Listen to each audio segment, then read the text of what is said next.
안녕하세요. 한국어 패치의 이한입니다. Welcome back to Hanja 패치.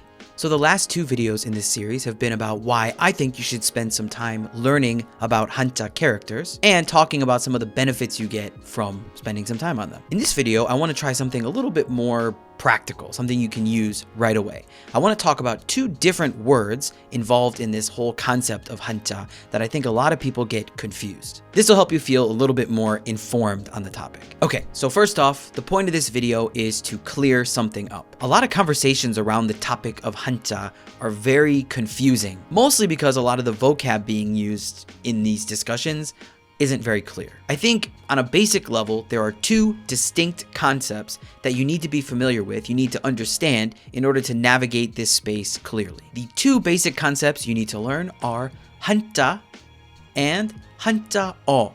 First, Hanja. These are Hanja. Hanja are Chinese characters and they look like this. Hanja-eo look like this. They're Korean words written in hangul, and while they're constructed from Hanja, they're not written using Hanja. You can learn thousands of Hanja-eo without learning any Hanja, really. I mean, you'd have to go out of your way to avoid them, to be honest, but this concept itself is something that exists entirely within Korean, which means you can learn it using Korean tools and Korean concepts. These words, these Hanja-eo, make up a huge percentage of Korean vocabulary. Most of the words combine 2 or 3 different Chinese characters to make a huge web of complex concepts. I think that's really the best way to think about the function of Hanja-eo, is they create this giant web of meaning that allows people to create a bunch of complex concepts. Let's look at an example. 움직일 동. This 동 represents movement. There are many Hanja that get read as 동, but this specific 동 means movement. You can see it pop up in the word 운동, exercise or movement, or 자동, which means automatic, self, and move. But it also shows up in the word 동물, which means animal or moving thing. 행동 for behavior, direction, move.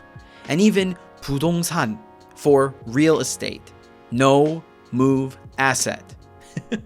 So learning that the syllable 동 can mean movement or signify movement doesn't necessarily require a knowledge of the Chinese character that represents the same concept. So talking about things within this domain, these Chinese character concepts that are written in hangul, this is called Hanja-eo. So now that we know the difference between Hanja and Hanja-eo, let's look at a couple examples of writing in Korean. When something is written in Hanja only, that is usually called Hanmun. In English, this usually gets translated to literary Chinese. In this case, Chinese characters were used to represent Korean words and grammar by Korean people, and you end up with a bunch of documents that look like this. You won't really run into this kind of thing at all unless you're looking at historical documents or ancient poetry. And if you are, that's great. More power to you, keep going. But I think a lot of people who are learning Korean, in fact, most people who are learning Korean, probably aren't going to be spending very much time looking at historical documents. I will say though, one place that most people will run into Hanmun script when they're here in Korea is on these stones that are set up in parks and famous places all over the country that commemorate famous Korean poets and philosophers and people like that. Their writings are carved into the stone in the original Hanmun, usually with a hangul transcription underneath. Pretty cool, right? Also, pretty hard to read without a lot of study. So that is a full Hanja situation. Now let's move on to something else. Writings in mixed script called Hanja-honjung or Hanja 섞어 쓰기 is where you'll see a combination of Hanja and hangul. This is more similar to how Japanese is written today. It's a mix of the native script and Chinese characters. In Korean, this style of writing was super popular for almost all of the 20th century. You could see it in signage, books, novels, things like that, newspapers, advertisements, all over the place. It largely died out in the 1970s and 80s and was replaced with an all hangul style of writing, which I guess is a little bit more ambiguous, but pretty much never impossible to read. The remnants of this system are seen in a few places today though. For example, newspapers, also on 예능 variety shows, poetry, and also in handwritten notes. Newspapers and online newspapers are probably the most visible place that you'll see this mixed script being used in modern Korean.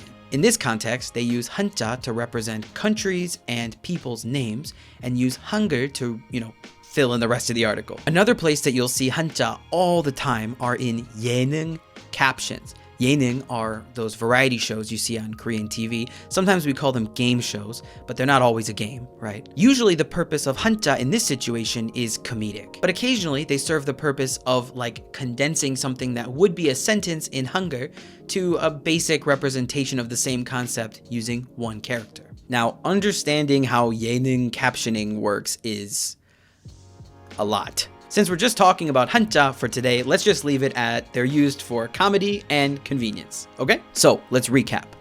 These are hanja, and these are hanja-eo.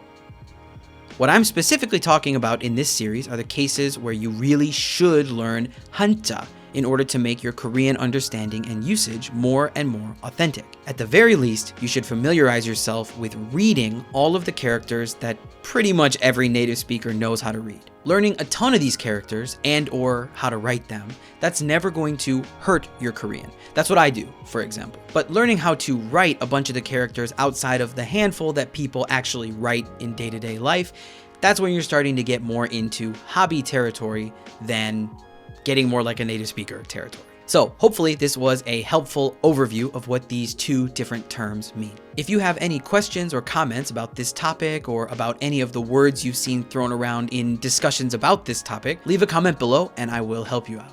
That's all for today. I'll see you in the next one. Bye.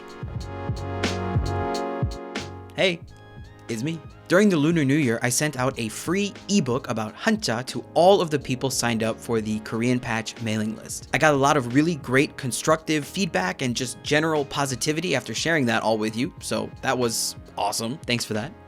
If you haven't gotten it yet, check your mailbox. It should be in there. If you can't find it in there, you know how to get in touch with me. If you're not yet subscribed to the mailing list and you'd like to get your own copy, just head on over to our website at koreanpatch.co and you can sign up for the mailing list right there on the main page. After you sign up, your free copy should get sent right to you. Thanks again for all the support. I'll see you soon.